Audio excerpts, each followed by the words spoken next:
Hi, this is Danielle Crissa from the JEALOUS Curator, and this is a brand new episode of Art for Your Ear that I had planned on calling Coffee and Crits, like art school, but without the crying.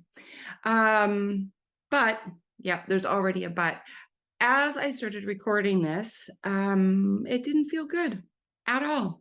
So since I'm the boss of me, I'm changing things a little bit. Now, before I get into the why, I just thought I should let you know that if you are listening to the podcast in the way that you always have, because you downloaded it from wherever you download your podcast, Art for Your Ear is now Art for Your Ear and Your Eye, because you can watch these episodes on YouTube. Yeah, you can actually see me in my freezing cold little studio. I've got a toque on yet again because it's January in Canada and it's freezing. So this is just going to keep going for a while. So yeah, you can find me on YouTube at youtube.com/The Jealous Curator, all one word. So yeah, you can watch there if you like, or you can just listen like you always have. Okay, now back to why the idea of crits and coffee is not working for me. Granted, the coffee part is awesome. See, I've got that right here. But it's the other part I'm having issues with. The critiquing work, or just even giving feedback, is making me feel really uncomfortable now that I'm here. Oh, Danielle. Anyway, what I'm going to do is talk about the questions that come in from artists, and I will let you know how to submit questions a little bit later, so that we can continue building this amazing community of artists who are sharing and doing and all the good stuff. And I will mention the artists whose questions come in. I'll give you their Instagram handle so you can go check them out. But I am not going to delve into people's portfolios. It feels really impersonal in this format, which I didn't realize when I was sort of brainstorming all of this. When it's one-on-one in a studio with an artist consultant or an art friend or a couple of art friends, it's different. Me giving feedback to one artist with thousands of people listening, well, it feels icky. And I don't like feeling icky. So we're not going to do that. I have done a lot of thinking in the past year about this podcast, like a lot. Moving forward, I want it to be something that works for you and for me. I have 227 artist interviews from the previous iteration of the podcast, and I love all of them. You can go listen to them whenever you like. They're on my site, thejealouscurator.com. You can find them on Apple Podcasts, wherever. But I just needed to change the format for me creatively, and I think for you, because I think there's a bit more that we can get out of it. So what does that mean? Well, I want you to have something fun to listen to when you're in your studio or running around doing errands. I want the content to be helpful to as many artists as possible. And I want you to finish an episode feeling inspired and excited to go and make something. And I want to feel like that too. So, speaking of me, on my end, I think in order to make the podcast work with my schedule and to be able to give you guys content that you want, I really wanted to cut down on the hours that it would take to produce an episode and the huge companion post that went along on my site. Just so you know, each of those 227 episodes took about 24 hours a week to put together, which is a lot of a work week. And as you know, maybe you know, maybe you don't, I have really put my own art, it's off the back burner, everybody. It's actually on the front of the burner, and it's really what I'm trying to focus on. And so anytime I have a spare moment, I really want to be in the studio, either collaging or making ceramics or both. So 24 hours a week to the podcast just was not working for me. And I have to be totally honest, I got, and still do, have major anxiety about phoning people that I don't know. I don't even like to order pizza. So just imagine what it feels like to cold call an artist who you really, really admire. and they pick up the phone, and then it's terrifying. It's amazing because their answers were always so good. And as soon as I was on the call, it was fine, but it was just so prohibitive for me doing the podcast because I just was so shy and nervous about picking up the phone. So I was like, okay, I got to eliminate that part too. So all that to say, it sounds like I don't want to do it, but all that to say, my main reason for even having a podcast is exactly the same as it was 6 or 7 years ago when I started in the first place. I love shining a spotlight on other artists. I love encouraging people to show their work, share their work, know their worth, and push themselves to do the work that they want to be doing. And I want to be doing all of that for myself as well. As far as the encouragement goes, if you know my story, there was not a lot of encouragement in my art school days. In fact, my painting professor said to me, a painting major, about 5 weeks before I graduated with a painting degree, quote, "You should never paint again." And unfortunately, I listened for about 20 years and didn't make anything. So that was really dumb. But alas, it's my origin story. But if I can help anybody continue to make or start making again, or to know that what they're making has value, whether they feel stuck or not, or whatever, that is the whole goal of everything that I do, including this podcast. So that's all of the background. So, okay, now, if I'm not going to call it Crits and Coffee, what am I going to call it? So I'm going with, well, hang on, I wrote it down. I'm going with On the Case. Solving creative mysteries, one block at a time. Now, again, if you've listened to my podcast before, you will know that this is because I am A, kind of obsessed with true crime, mainly because I like to solve mysteries, and B, when it comes to artwork, and I happen to know from experience, when it's your own problem, block or issue or whatever it is so hard to see the forest for the trees. It's so hard to see the answer. But to an outsider, that's me, with a fresh perspective, the solution is usually pretty clear. So I will be doing these episodes,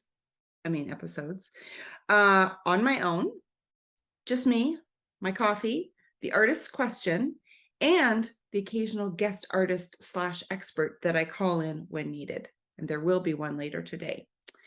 So constructive, positive advice and encouragement, all wrapped up with a final action item to aim all of us, the artist who sent the question, and I'm assuming it's going to affect all of us too, because we're not all that different, going to sort of aim us in the right direction. And, if you happen to send in a question about chips or solving crime or reality TV, well, I bet I will have answers for that as well. Okay, so I put out this call for questions and concerns to the subscribing members of my No Such Thing as Too Much Art Society newsletter a couple of months ago now. I have been procrastinating. I'm sorry about that. But oh my goodness, I got so many good questions.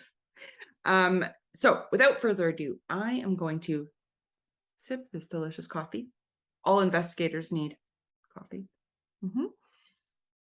And I'm going to jump into this first of what I hope is a long, inspiring, fun, motivating series. All right. Oh my gosh, I can't believe we're finally doing this. The first question is from Michelle Barkway. She is a biologist turned artist living on Vancouver Island, and this is the message she sent to me. In the last year, I feel that my signature style has really come forward. West Coast, hard edges, graphic lines, and they're being well received and loved and purchased. I love painting them, and I hope they add some calm and wonder to a collector's home. But, you knew there was a but, I can't help but hear those quote unquote experts who tell us to loosen up and create a deeper meaning to the work, and like a wee art critic on my shoulder, sniffling and harumphing at my amateur brushstrokes and perceived lack of insight, definitely whispering loudly about it in a fake British accent. Oh, I love that her inner critic is British. um, this feels like a message that I can't help but receive from the art lords, the ones who call all the shots at Art Basel and Sotheby's, the ones who revere the banana duct tape to the wall. So my question to you, my art lord, but not the mean kind, that's nice, is this. How do I create what feels right to me while slowly dipping my toes into the fine art world? How do I share my work in these circles without some greater message or deeper hidden meaning? See, how good is that? And I think probably all of us can relate to it on some level. Okay, I'm going to come back to Michelle in a second, because right after I got her message, I got another really similar one.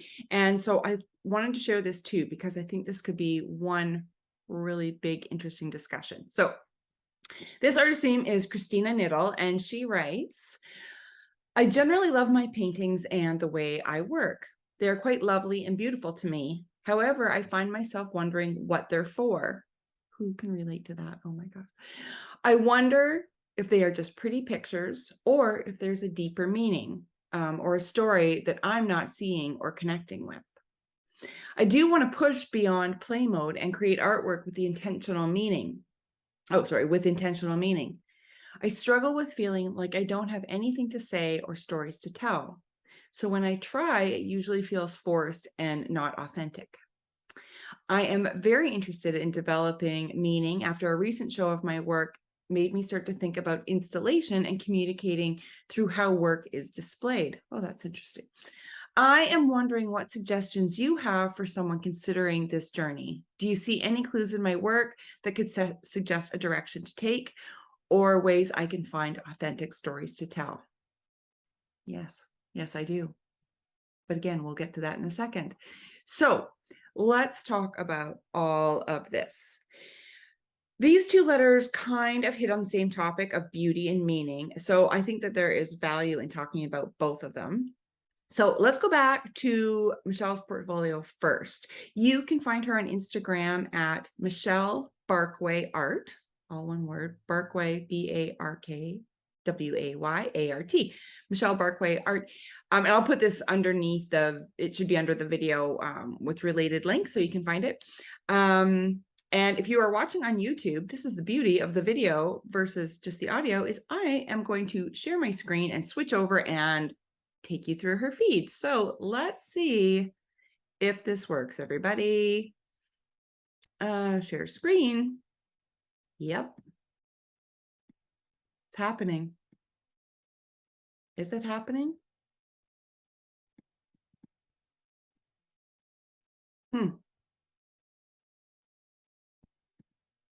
Oh yeah, there we go.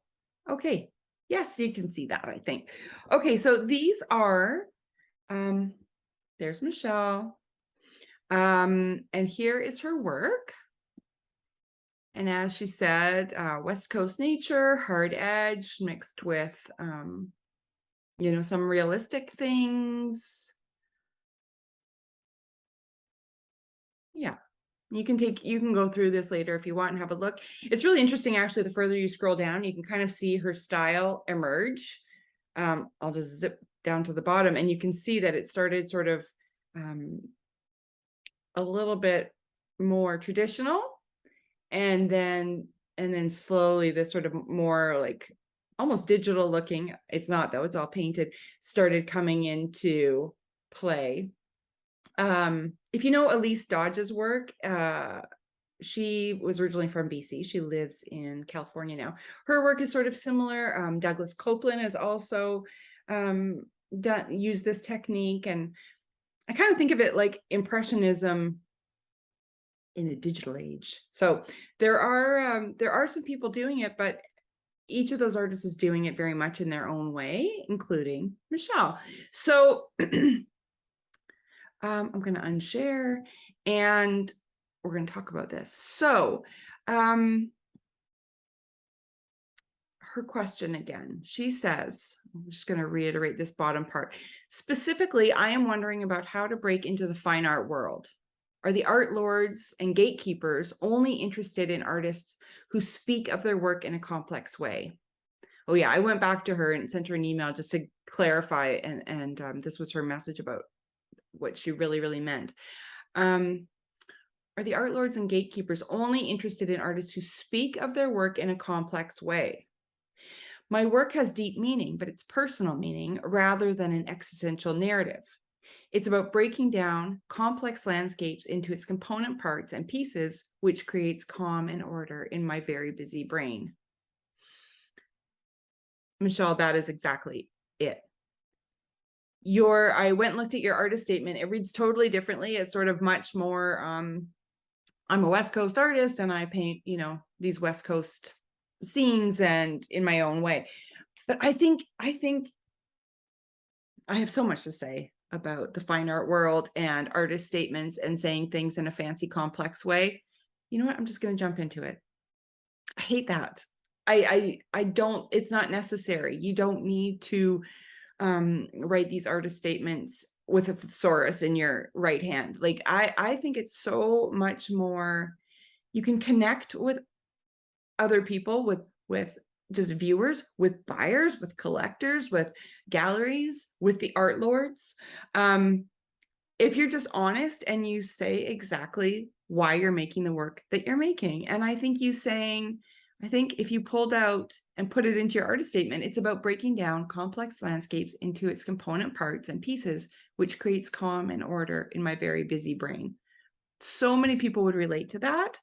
And you don't need to throw, society or, any fancy like words in there to make it sound better. I think truth and being, what's that buzzword? Oh my gosh, transparent and authentic. That's the word I was looking for. Is super important, and I think that's how you should present yourself. Now, getting into the whole idea of fine art, dipping your toe into fine art, you're already in fine art. You're making paintings every day and you're selling them. I think if you're looking to push yourself to be more existential, if that's what you want, like if you want to really figure out, is there more meaning behind your work? Is there more you can say about it? Are there things that you think maybe you haven't figured them out yet? That's why we're doing this investigation. That's why I'm on the case. Maybe there's things you haven't thought about yet that you could dig a little deeper into that would make them more conceptual, if that's where you want to go. But I also think you have to realize that like this work could hang in galleries now. It doesn't need all the frou-frou, thesaurus words to make it valid. Again, my opinion, but that was my gut reaction. So, okay, let's go on and talk about Christina for a second, because it's sort of the same thing. And let's see if I can share my screen again. And thank you guys for bearing with me as I learn how to do all this new stuff. Okay, so here's Christina's. Okay, so she also does landscapes, but they are very different. They are very abstract, most of them. And Christina, the abstract ones are totally my favorites. So I found some yesterday I wanted to show you guys. So like this one, for example. I just love this. Like it's a landscape, but it's, pretty abstract. Then she has pieces where it's a little more defined, like there's trees, like these ones. Oh, I do love this one too, though.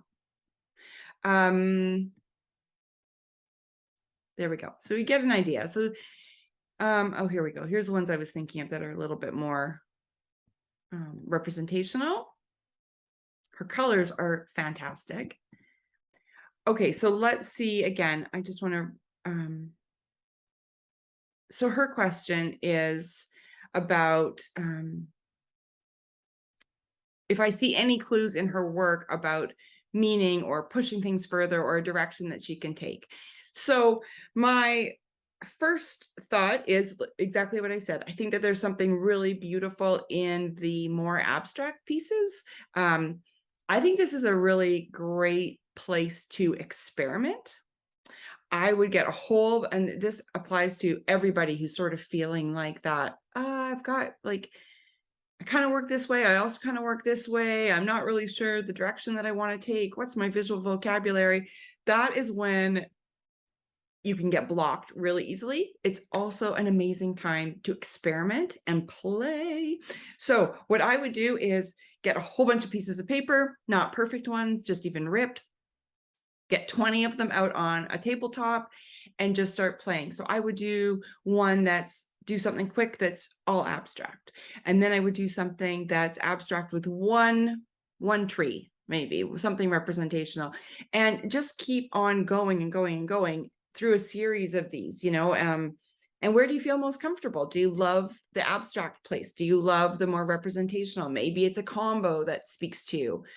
Now you had said something about like maybe pushing yourself conceptually by the way that the work is displayed. And I thought that was really interesting because that can really lead to lots of concepts that can kind of come through that way. But I also think maybe I misunderstood your question the first time I read it, and I instantly started to think about the work coming off the wall. And maybe you start that by elements coming off the canvas or the paper. So maybe you start working a little bit with 3D elements. Like, is there, I don't know, folded paper that is coming off of it? Is there, maybe some of those, maybe it's collage, like maybe that one tree that's representational is actually cut out of another piece of painted paper and it's applied so that it is actually like a separate element. Maybe that separate element is boosted up by a little piece of foam core so that that tree actually is pushing off the surface. And I think this is part of your experimentation, right? That could be one of the 20. So that you're just trying everything. If there's, was there something that you loved? Like, did you collect, I always use feathers as an example, but did you collect feathers on your way home from school when you walked home from school? Maybe glue a feather onto one, like just try pushing yourself with materials, pushing yourself from 2D to 3D. And then also think about how you want to display it. Like, is there a way where, some of these are in the middle of the room? Are they more like objects? Even if they're 2D, they could still be displayed in the middle of the room on a plinth or something. And then they sort of become an object rather than an artwork on the wall. So that kind of, I wonder if that sounds overwhelming. That sounds like a lot of things to do, but don't think of it that way. And if, anyone listening, the same goes for you. Like, everybody, we should all grab 20 pieces of paper and start where we are right now and just go crazy. Try colors you've wanted to try, but they're not in your palette. Well, why not? Maybe they could become part of your palette. Just allow yourself this time and space to play. You don't have to post any of it on Instagram. Nobody needs to see what you're doing. You can give yourself a couple of weeks just to like mess around, and I guarantee, I already know from experience, there will be a happy accident in there somewhere that is a eureka moment. And yeah, and it's fun. When we were kids, we would have just done this because it was Saturday and we had pastels. So we get so in our heads about this stuff now that we're grown-ups that we kind of need to find that kid thing again and just play around. But I'm not just going to leave you with that. I'm actually going to, at the end of all of this, I'm going to give you, both of you, an assignment, and to Michelle and Christina, but I also, everybody listening, you're getting the same assignment. I'm getting the same assignment. Okay, so I'm going to keep on going here before my expert arrives on the scene. So my newsletter. I have this newsletter I send out every day, Monday through Saturday. And on Thursdays, it's Therapy Thursday. And I started a column called Dear Artie, like Dear Abby, but art. And so it's really interesting because people, society members will send in questions and I post them there, and then the community will answer them. And I'll tell you, it's a lot of smart people in here. So an email, a Dear Artie question went out that was sort of about this again, about this idea of beauty and meaning, and do you have to have meaning, and can things just be beautiful, or what if you think it's beautiful but you would like to start thinking about how to put some personal meaning into what you're creating? And I just thought it was such a good question, and what I loved even more were all of the answers that came from so many people. So I just wanted to read you a few, because I have a feeling you're probably thinking, as we're talking about beauty and meaning, I bet you already have your own opinions.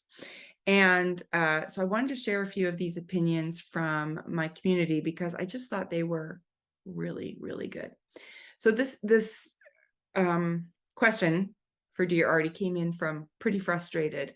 So Jen Warden writes back, Dear Pretty Frustrated, because you're asking, I'll assume you aren't fully satisfied with what you're creating, or it doesn't hit on some emotional level. My suggestion would be to start asking yourself questions as you create. How do I want this to feel versus look? What do I want to say with this? Say could mean anything from the world is dying to calm or bright. A really helpful exercise for me has been to literally write on the canvas before I paint, setting my intention, i.e. she'll write, I want this to feel moody, or remember the light as I walked that morning. And then I cover the paint with paint or collage. Something about having your path already started really infuses the work with you. How beautiful is that? Okay. So obviously I had to tell you guys that one. And I'll put all of these people, like Jen and all these people that left these comments, I'll put their Instagram handles in the notes as well, so you can go and check them out. Because of course they're all artists, walking the walk. Okay, I really like this. So Pretty Frustrated had said, do I have to put meaning in my work? So Tracy Wiseman writes, and I love this, she says, your work doesn't have to do anything. But if you're asking this question, it's worth exploring why you believe it should. Are you seeking validation from the world outside your studio, or are there inner yearnings you feel you want to express? It's okay to make beautiful things for beauty's sake. It's also okay for your work to have a deeper meaning, and your practice can do both, if you so choose. My practice is usually very emotionally dense and metaphorically rich, but every now and then I want to create something that is simply aesthetically pleasing. Try playing with both and see where it leads. The most important thing is there are no shoulds. Work is most authentic when it expresses whatever sings most loudly in your heart. Can you even? I just thought that was amazing. Okay, let's do one more. Angela Grace, I'm going to say Angela Grace, there's an E on the end. She said, oh, how wonderful that you are able to create beauty. Absolutely. Isn't it a bit sad that the art world frowns upon it? Why does beauty have to be seen as superficial and not meaningful? Clearly, beauty has meaning to you, and that should be enough. Don't let other people's ideas of should and ought to dictate what you do. You are making this world a better place by adding beauty to it. We need more of that, not less. You guys, see, this is why, like, I just sit at my desk and cry sometimes, because the community of artists that we are all surrounded by, and if you just reach out to them in different ways, like these are the answers you get back. It's amazing. Okay, so we looked at Christina's portfolio. Again, I will put that in the notes. So I am going to take a little magical break. And all of a sudden, we will be back with a creative expert who is going to weigh in all of these ideas of, does beauty have to have meaning? How can you insert meaning if you want to? And in order to sell to high-end collectors, do I have to come up with some sort of fancy, deep bullshit meaning. Prepare yourselves in 5, 4, 3, 2, 1. Ashley Longshore. Together again. Gee, it feels so good to be together again. Yeah. And I'm dressed for the occasion. I've got some bling. I've got my Rachel Burke. I love her. I love her and all of the sparkle she brings to the world. I know. She's She's awesome. and you wear it very well, my friend. Thank you. She made me a pink one because I've got a thing for pink. Well, I also have on pink. You know, yes. I'm out here at my farm, so I've got like mud boots on, and I'm out here with the dogs, and I'm in New York so much now that I'm like fashion in New York, and when I'm here, I'm just braless. Yeah, and baby. wild in my studio. I'm native, you know. I love it. Well, I think my coat would go very nicely with your sweatpants. We'd be quite a team. It would. Throw on some heels and a bat wing, and we're ready to go out. So I really wanted to have, I know I've told you a little bit through DMs and stuff that I'm shaking up the podcast a little bit. And I was going to call it Crits and Coffee. I did a whole thing at the beginning of this episode saying, you know what? I don't like that. Because I sat down to record it and I was like, I don't want to critique someone's work. It made me feel icky. You know, I've always felt very uncomfortable with critics of art, something so personal as art. How can you criticize that? And also someone that's brave enough to put their stuff out there. How can you rip that apart? It's so subjective. Yeah. So it felt, yeah, it felt weird. So what I'm calling it now, because I love true crime so much, is I'm calling it On the Case. I love it. Creative investigations to get to the bottom of things. I love it. I love it.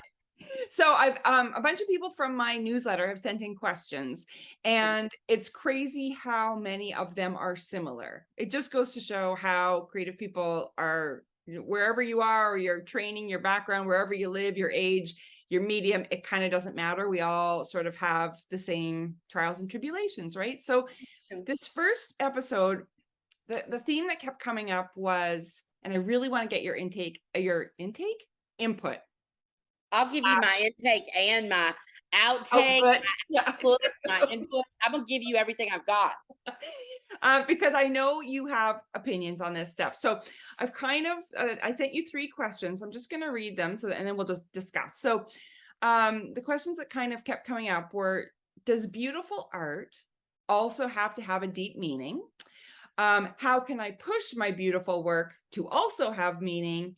And I know this one will hit home with you. In order to sell to high-end collectors, do I have to come up with some kind of like bullshit, fancy, deep meaning, or can I just sell them my beautiful art? I mean, okay, let's start with the first part. Does beautiful art need to have deep meaning? Is that what it is? Yeah, like an existential. First of all, beauty is completely subjective. If you as an artist are creating something that you find beautiful, that is soothing your soul, it's meditative.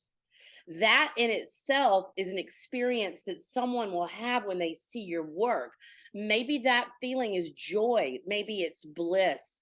Maybe it's not having to pontificate about something super intensely. I mean, that is what's important. What's important is that you as the artist have created something that brings you joy. That's what we're sharing. You definitely don't need any bullshit randomness to sell your art to anybody. I mean, a picture paints 1,000 words. You just need to do what makes you happy. You need to do what feels right. And you need to find your audience through having shows and putting yourself out there. And when you find that, you will have that intimacy and connectivity that we all long for as creative people. Also, there are no rules. There are no rules. Repeat after me. There are no rules. There are only the rules and boundaries that you put on yourself or that I put on myself, and I fucking do it too. As someone who, paints lots of pieces with text, beautiful women. You know, I paint these beautiful women because they make me feel strong. They make me happy. They're beautiful. There's not some big, huge commentary about politics in the world. Not everything has to be that. Not everything has to instigate a debate about what's right or wrong. If you want to do that, do that. If you want to paint something beautiful that makes you happy and that soothes your soul, I promise you that's infectious. You just have to find the people that relate to you and your vision. And they're out there, damn it. There are billions of people on this rock. Yeah. See, I knew we were going to have a little sermon from the Church of Ashley because I But was it's like, true. it's true. I know, and you articulate it so perfectly. And I was like, this is who I need to have on this episode because I knew you would say it so well. And speak to those people who are having this, this question in their mind. Now that said, I know that like some of your work, well, you have certain series where you do touch on things that are really important to you, like all of your women series, like your roar work, right? Like that's all about they're beautiful, but they're also about feminism and empowering women through other women. They And are a reminder for me to never give up. When the world doesn't understand me, when everything's going to hell in a fucking handbasket, when everything feels like it's going to shit, I look to these women who have been authentically themselves and have never given up, and they are who they are, and they make me brave, they make me happy, they make me strong. Period.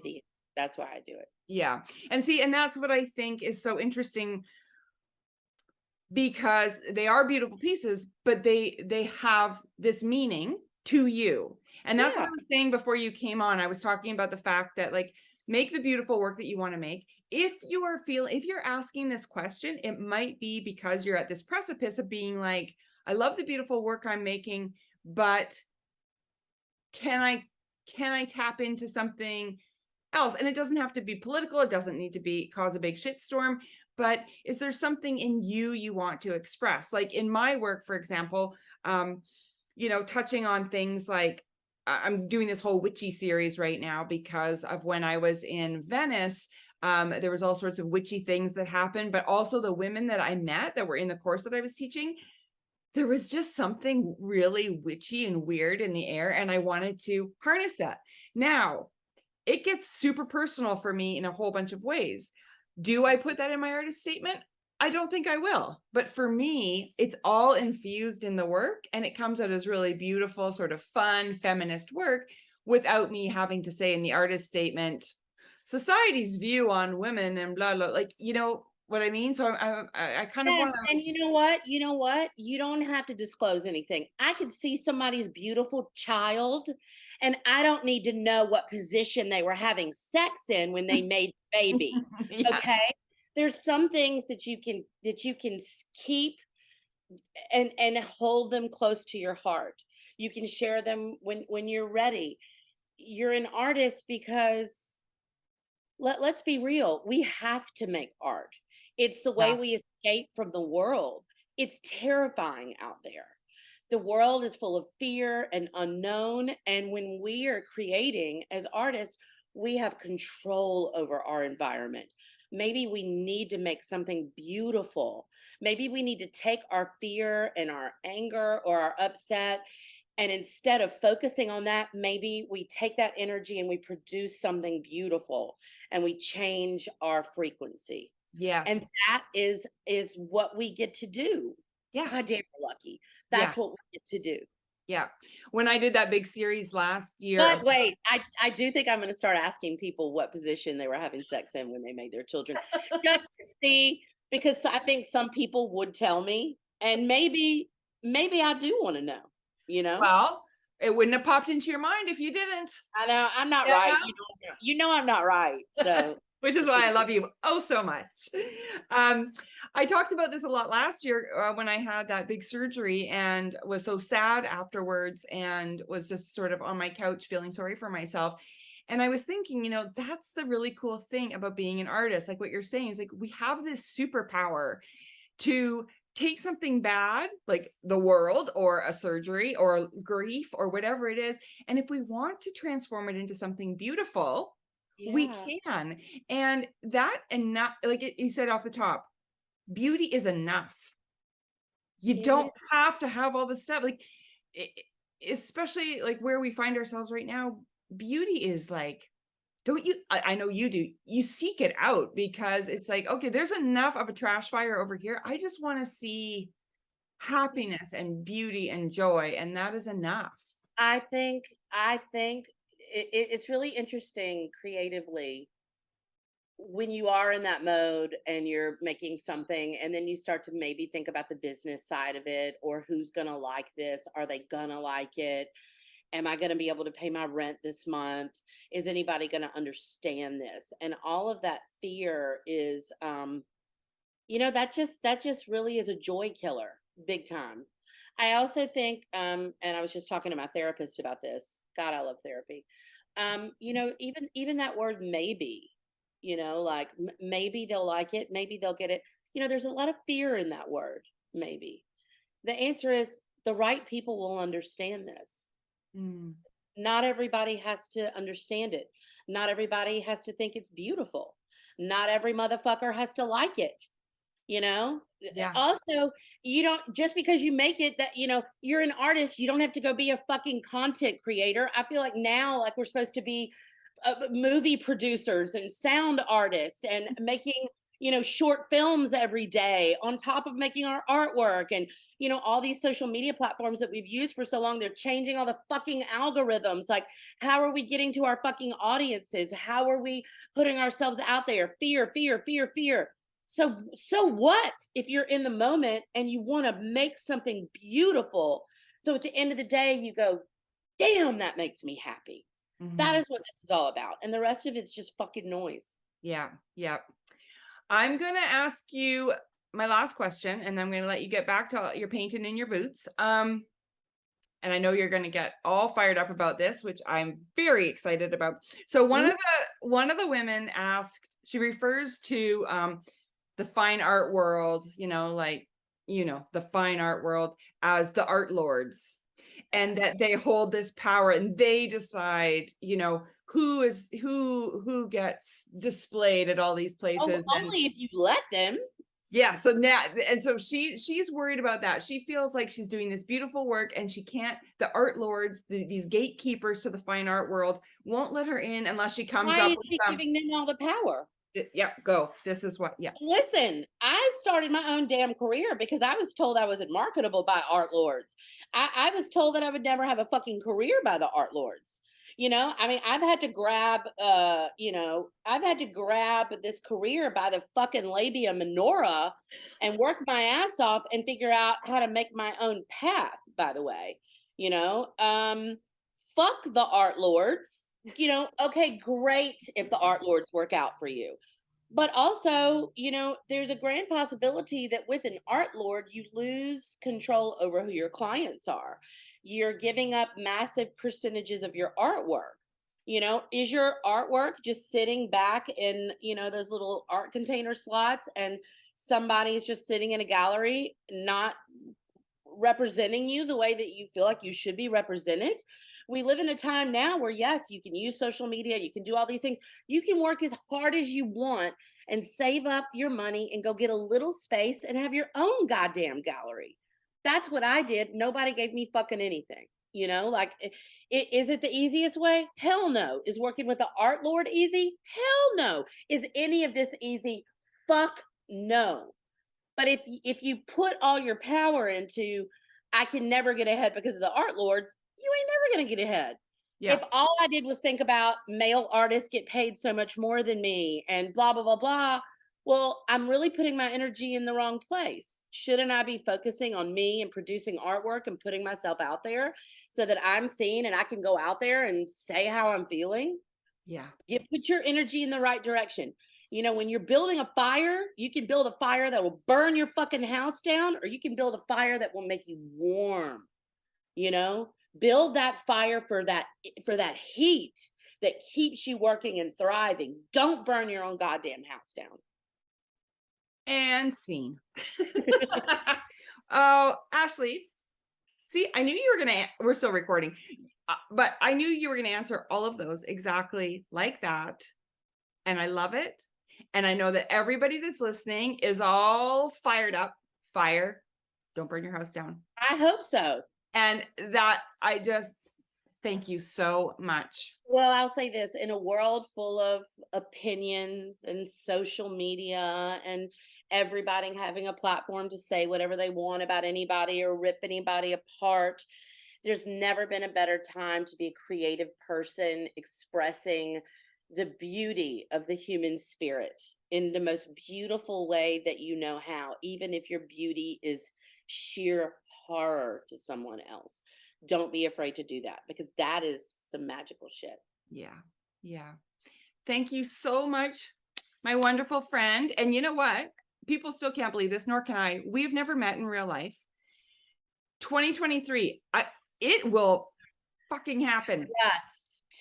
There will be ranch dressing, there will be glitter, and we will hug for the first time ever. I cannot wait. I Yeah, can't. me too. Thank you so much for doing this, and I will talk to you. It's always a pleasure. You too. Bye. Bye. How amazing was that? You see, on the crime shows, they bring in like forensic experts and things like that. On this show, we bring in Ashley Longshore, and she talks about beauty and meaning and saying fuck you to the art lords when it's appropriate. So, Michelle and Christina, I hope that Ashley and I answered your questions, and, you know, all the Dear Artie letters as well, all sort of feeding into this. Everyone else who's listening, I hope that this has touched a nerve for you and has left you feeling sort of inspired and empowered about your own work. But before I let you go, I'm going to give you an assignment, because I just can't not give assignments for some reason. And it's a list, because I also love lists. So 2 columns. On the left, a column that's titled What's Important to Me, even outside of art. So is that feminism? Is it the environment? Is it your family? Is it crime shows? What is important to you? On the other side, I want you to write a column that is things that you love visually. So what kind of objects or images do you like using repeatedly? What color palettes do you love?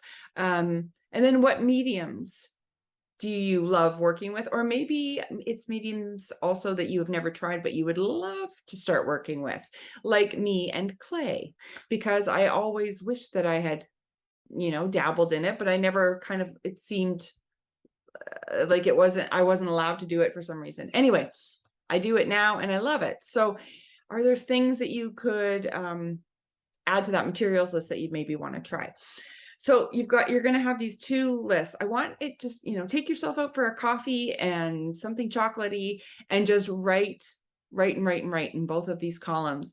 And like Michelle, for example, you know, you've got this West Coast look, these landscapes, and, you know, you say that the meaning behind them for you is sort of breaking down the components and adding that calm to your busy brain. But I think if you push yourself to think about this more, there might even be more. Like, why are you not doing like urban landscapes? Why are you not painting houses? Why are you painting trees and ocean and rock? What, you know, is there something from childhood? Is there something, I don't know. What is that? And sort of, sometimes we create things and we aren't even sure why. We have the idea, we have a picture in our head, and we just have to make it, because as Ashley said, we are artists and we can't not make. But I'm sort of challenging you to think about it a little bit more. Like, why am I doing this? Sorry to sound like a broken record, but if you've heard me talk before, I used to always use the Queen Elizabeth, in a lot of my work. And I never really knew why. I just gravitated to her image. I just thought, oh, it's, you know, kind of pop culture. Like, we all know who the Queen is. It's kind of funny to put her in silly situations in my collages. And I kind of thought that was it, until I started pushing myself and, you know, wrote some lists about like, well, why am I using the Queen repeatedly? And after a bit of investigation on the case, branding, so important. I started to realize that it was because she reminded me so much of my grandmother. And in fact, I actually did a sketchbook project where I called it something my muse, making my muse. No, anyway, I was trying to figure out why I was using the Queen. And so I did all this research into Queen Elizabeth. Turns out she and my grandmother were born the same year. They got married the same year. They both had 4 children. I mean, they dressed a lot alike because it was the fashion of the time, but all these different things that were so similar that I didn't even realize. And so then when I kept using the Queen after doing this bit of research, there was so much more of my personal story infused because my grandmother was kind of along for the ride. And I didn't have to put that in my artist statement if I didn't want to. I chose to explain why I was using the British monarch in all of my work. But it just added so much more depth for me when I was making. So to both of you guys and to everyone listening, that's sort of my challenge for you this week. Make these lists, push yourself to think about why you're naturally doing the things you're doing, why you are drawn to the things you're naturally drawn to. And I bet you will find that there is so much more below the surface that you don't even know, that you can then bring back and put into your work. And Michelle, I don't know, maybe that's what you feel like the art lords are looking for, or Christina, maybe this is what will help when you do those experiments with all the different pages that I want you to do. Maybe when you have more of a sense of what it is you want to say and how you want to say it, the direction will kind of unfold in front of you because you will have done the research to find the answers. Anyway, that is a wrap on the first episode of On the Case with the JEALOUS Curator, investigating creative mysteries. I feel like I need new music. I need some sort of like Dateline-y type music to sing me out. Anyway, thank you so much for being here. I think I just got a text message. I don't know if you all heard that ping. I guess that means it's time to wrap it up. I will be back with a brand new episode with new questions and hopefully a new surprise guest to weigh in on the situation. And I will be back in a couple of weeks. See you then.